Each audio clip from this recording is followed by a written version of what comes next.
dosa orang punya masalah. Apakah gara-gara orang tidak punya dosa tidak masalah? Bukan.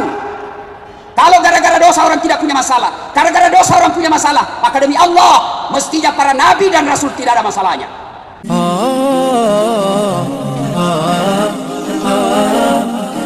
Assalamualaikum warahmatullahi wabarakatuh. Alhamdulillahi rabbil alamin, wa bihi nasta'inu ala umuri dunya waddin. Asyhadu an la ilaha illallah wa asyhadu anna Muhammadan abduhu wa rasuluh. Allahumma salli ala sayyidina Muhammad wa ala alihi wa sahbihi ajma'in. Amma ba'd. Faqad qala Allah subhanahu wa ta'ala fi kitabil karim wa huwa asdaqul qailin. A'udzu billahi minasy syaithanir rajim. Bismillahirrahmanirrahim. Ya ayyuhalladzina amanu taqullaha haqqa tuqatih wa la tamutunna illa wa antum muslimun. Wahai orang-orang yang beriman, bertakwalah kalian kepada Allah dengan sebenar-benarnya takwa, dan janganlah kalian mati kecuali dalam keadaan beragama Islam. Ayat ini tiap Jumat dibacakan khatib. Tidak sah khutbah Jumat apabila khatib tidak membaca ayat ini. Jangan kamu mati. Memangnya mati kita yang ngatur? Orang kalau bilang jangan kau mati, berarti kita dong yang tentukan. Mau mati atau tidak pasti mati. Orang kaya mati, orang miskin mati, raja-raja mati, rakyat biasa mati, Irfan mati. Jangan ketawa bos, serius orang ini. Semua mati.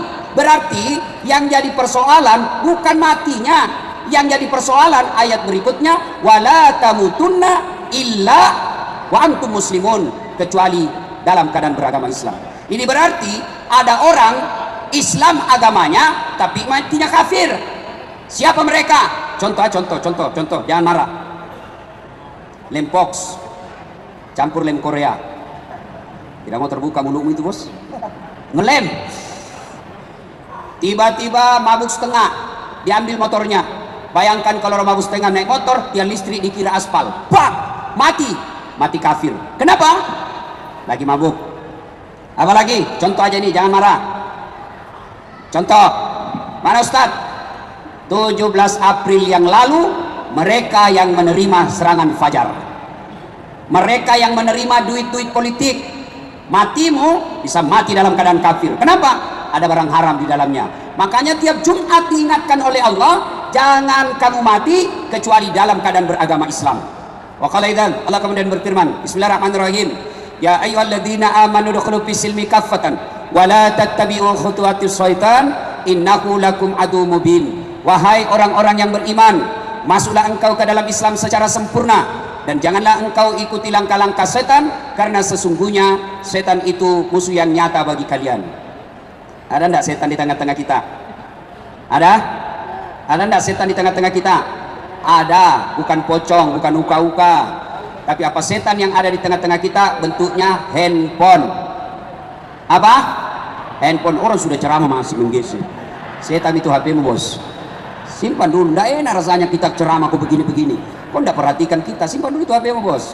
Malah di Sulawesi, saya ada lagi ceramah, tiba-tiba ada ibu-ibu di depan saya, diambil HP-nya. Dia belakangi saya.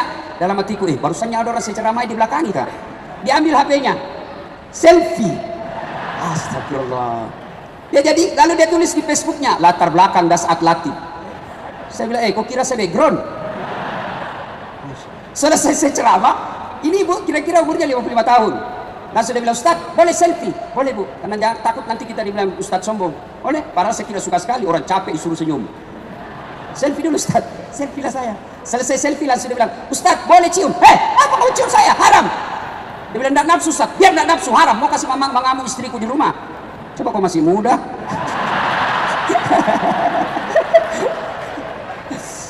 Ibu bapak, saudara-saudara sekalian, adik-adik pemuda hijrah yang insya Allah dimuliakan oleh Allah Subhanahu Wa Taala. Allah kabulkan segala permohonanmu. Nah, supaya cepat doa diijabah Allah, maka saya akan sampaikan sebuah kisah yang pernah dituturkan oleh Abdullah bin Umar, yang tak lain adalah anaknya Umar bin Khattab. Bersama Rasulullah, Abdullah bin Umar pernah bercerita. Ini bisa kita lihat dalam kitab hadis Bukhari, nomor urut hadis 119. Bercerita Rasulullah, di suatu kesempatan terjadi perjalanan 3 orang pemuda. 3 orang pemuda jalan. Karena tiba waktu malam, mereka akhirnya nginap di dalam gua. Dalam gua, begitu mereka tidur, tiba-tiba terjadi gempa. goyang permukaan bumi, tertutup pintu gua. Mereka bangun, ternyata tertutup pintu gua. Akhirnya 3 orang ini berkata, mati nih kita. Ayo dorong. Mereka berinisiatif, dorong pintunya, didorong itu batu, 1, 2, 3, dorong, tidak bergerak. Dorong lagi, kerahkan semua tenagamu, dorong, tidak bisa bergerak. Dorong lagi, 1, 2, 3, tidak ada dalam hadis, tidak ada. Ini Ustaz Dasat yang ngomong, gayanya Ustaz dari Makassar. Begitu dia dorong, tidak bisa terbuka. Akhirnya berkata yang paling senior, tidak ada pilihan lain. Kita sudah berusaha, kita sudah berikhtiar. Sekarang kita minta pertolongan kepada Allah. Ayo, maju orang pertama berdoa. Ya Allah, saya pernah mengurusi ibuku. Saya pedagang di pasar. Saya sengaja jalan kaki berkilo-kilometer kembali ke rumah di siang hari. Untuk apa? Menyuapi ibuku. Lalu setelah saya tuntun sholat, setelah saya tuntun makan siang, lalu saya bina dan bimbing untuk sholat zuhur. Selesai itu saya balik lagi ke pasar. Tiap hari kulakukan itu bertahun-tahun. Ya Allah, jika mengurus orang tuaku, mengurus ibuku yang lagi sakit adalah kebaikan di sisimu, maka aku mohon kepadamu, balaslah kebaikanku ya Allah dengan mengabulkan doaku. Bismillahirrahmanirrahim. Dia dorong pintu gua, gerak, tapi sayang belum bisa dilewati. Kenapa? Sedikit saja yang bergerak. Maju orang kedua. Ya Allah, saya pernah mencintai seorang perempuan. Aku sangat cinta sama dia. Ingin sekali rasanya aku tidur bersama dia. Dan suatu ketika dia datang kepadaku, Tuan, tolong bantu saya. Dalam hatinya yang mudah, kesempatan. Boleh Ji, ku bantu kok, tapi temani kau tidur 1 malam. Bagaimana caranya? Kau bukan suamiku. Terserah. Mau kau ditemani saya bantu, temani kau tidur. Karena perempuan ini butuh bantuan, akhirnya terima tantangan itu. Di tempat yang mereka telah sepakati, waktu yang mereka telah tentukan, mereka ketemu. Perempuan ini akhirnya telanjang bulat. Saya tidak tahu kenapa perempuan kalau tidak pakaian disebut telanjang bulat. Kenapa tidak disebut telanjang segitiga? Jangan kau tanya saya juga tidak tahu jawabannya. Ya? Telanjang bulat. Begitu nih laki-laki mau lompat, tiba-tiba dia melihat rambu lalu lintas, huruf P, silang warna merah. Dilarang parkir. Maka cewek kalau datang cowokmu malam-malam, tulis kau dilarang parkir. Begitu dia mau berzina, dia takut kepada Allah, dia tinggalkan itu perempuan. Lalu perempuan berkata, bagaimana bantuan? Saya tetap bantu kamu. Tidak saya pinjamkan, saya kasih kau, saya tolong sekarang. Ya Allah, jika saya menghindari maksiat, saya tidak lakukan zina padahal sudah ada di depan mata saya. Saya tidak lakukan karena saya takut kepadamu. Adalah kebaikan di sisimu, maka tolong kabulkan doaku. Ya Allah, buka pintu gua ini. Dia dorong pintu gua, bismillahirrahmanirrahim, bergerak, tapi belum bisa dilewati. Maju orang ketiga. Ya Allah, saya pernah punya pegawai. Ketika dia mau terima gaji, dia pergi merantau. Aku simpan gajinya. Aku belikan kambing perempuan, kambing betina, hamil, tidak ada suaminya. Kambing hamil, tidak ada suaminya. Kambing yang ketawa, namanya juga kambing. Masa ada kambing akad nikah? Mengundang dengan hormat akad nikah kambing betina yang jadi saksi Irfan Hakim. Masa kambing akad nikah? Tidak mungkin lah. Nah, tapi sekarang banyak juga cewek mau saingan sama kambing. Hamil dari suaminya, beleng-beleng.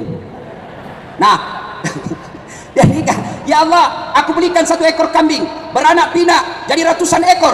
Ketika jumlahnya ratusan ekor, maka datanglah pegawaiku. Dia minta gajinya. Tuan, mana gajiku? Itu kambing yang ada di lapangan ratusan ekor. Maksudnya Tuan, ambil itu. Maksudnya apa? Itu gajimu. Saya ambilkan 1 kambing beranak pinak dan semua itu kau punya. Dia ambil semua ini kambing, semuanya diambil, tidak satu pun dia sisa. Ini juga tidak tahu berterima kasih. Sisa kayak 1 ekor, diambil semua. Lalu dia ingat kebaikannya. Ya Allah, jika memelihara amanah adalah kebaikan di sisimu, maka tolong kabulkan doaku ya Allah. Buka pintu ini. Mereka dorong, bismillahirrahmanirrahim. Alhamdulillah terbuka. Alhamdulillah lagi, mereka sudah bisa keluar. Mereka sujud syukur. Setelah itu mereka lanjutkan perjalanan. Nah, ini kisah pernah dikisahkan oleh Rasulullah. Sekarang apa hikmah dari kisah ini? 1, ternyata tidak ada manusia yang tidak ada masalahnya. Saya ulang, hikmah pertama dari kisah ini, tidak satupun manusia yang tidak ada masalahnya. Ini nih, muka-muka penuh masalah saya lihatin semua. Ayo, ada yang berani tunjukkan siapa yang ada masalahnya? Saya kasih hadiah bos. Ayo, angkat tangan, siapa yang punya masalah? Mana? Apa masalahnya bu? Masalah rumah tangga, 1. Apa lagi? Ini hadiahnya bu, hadiahnya bu. Sini bu, ambil hadiah. Hadiah, ayo bu. Ayo bu, hadiah. Cepat ya bu. Ayo bu, ayo. Lain rasanya ustadz uang ustadz dengan uang artis. Ayo bos. Siapa lagi? Ini cewek. Apa masalahmu cewek? Kerjaan, kenapa kerjanya? Oh, cantik betul ini akhwat, saya kira masalahnya mau menikah. Ini, ambil ini deh, ambil ini berkah ini, berkah Ramadan. Yuk, ayo. Ya, siapa lagi cowok? Siapa lagi ada masalahnya? Ayo cowok, apa masalahmu? Ayo, apa masalahmu? Hah? Mau dapat jodoh? Ini uang modal pertama. Ayo, cepat, ini masalahmu. Ayo. Yuk, cepat, waktu terbatas. Saya Ustaz, saya. Ustaz Irfan Hakim, apa masalahnya? Anak saya sudah banyak, istri cuma satu. Oh, ini namanya takut sama istrinya. Hadiah, ini berkah Ustaz. Sekarang, ayo bos. Halo. Cok, sudah nih habis nanti uangku. Bos, weh, lihat dulu. Ini baru kira-kira 2 kali 2 meter, ya 3 kali 3 meter. Sudah 5 orang punya masalah. Ayo, jangankan kita, ini tadi dalam gua, lebarnya berkali 3 kali 3 meter, ada masalahnya. Apakah gara-gara dosa orang punya masalah? Apakah gara-gara orang tidak punya dosa tidak masalah? Bukan. Kalau gara-gara dosa orang tidak punya masalah, gara-gara dosa orang punya masalah, maka demi Allah, mestinya para nabi dan rasul tidak ada masalahnya. Nabi Muhammad sallallahu alaihi wasallam, manusia mulia, manusia suci, kotor tidak pernah bicara dari mulutnya, akhlaknya mulia, tidak pernah nipu orang, tidak pernah pencitraan. Apa? Selesai sudah. Tidak ada lagi 01, 02. Yang ada sekarang 01 tambah 02, 03 Persatuan Indonesia. Ya. Ayo. Nabi, manusia mulia yang Allah jelaskan dalam hadits qudsi, andai bukan karena engkau Muhammad, saya tidak ciptakan dunia dan isinya. Apa Nabi tidak ada masalahnya? Ayo belajar sejarah Nabi. 6 bulan dalam kandungan wafat bapaknya, yatim. Diambil oleh ibu susunya Halimatus Sadiah, usia 4 tahun baru diambil ibunya. 6 tahun Rasulullah pergi ziarah ke makam ayahnya di desa bernama Afwa, meninggal ibunya, usia 6 tahun sudah yatim piatu. Diambil oleh kakeknya Abdul Muttalib, usia 8 tahun meninggal lagi kakeknya, 8 tahun sudah meninggal lagi kakeknya. Diambil oleh pamannya Abu Talib, usia 12 tahun mulai ikut perang, bukan ikut perang agama tapi perang antar kelompok waktu itu. 16 tahun beliau sudah berdagang, dagangnya kemana? Bukan dari Tanah Abang ke Cikampek, tapi dagangnya apa? Dari Mekah ke Syam, antar negara, tidak pakai kereta cepat, tidak pakai pesawat, tapi pakai apa? Onta di tengah padang pasir.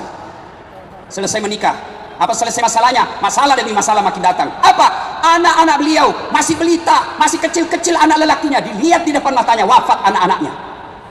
Diangkat menjadi nabi. Apa selesai masalahnya? Makin dimusuhi. Dan siapa yang musuhi Nabi ketika usia 40 tahun? Bukan orang lain. Siapa? Pamannya sendiri, Abu Lahab. Dan puncak penghinaan orang-orang Arab, diusir dari tanah kelahirannya. Nabi minta tolong ke Taif. Apa di Taif? Beliau makin mendapat hinaan, dilempari satu kampung. Tapi ketika dilempari, apakah Nabi berkata, selama ini saya diam, selama ini saya tidak pret?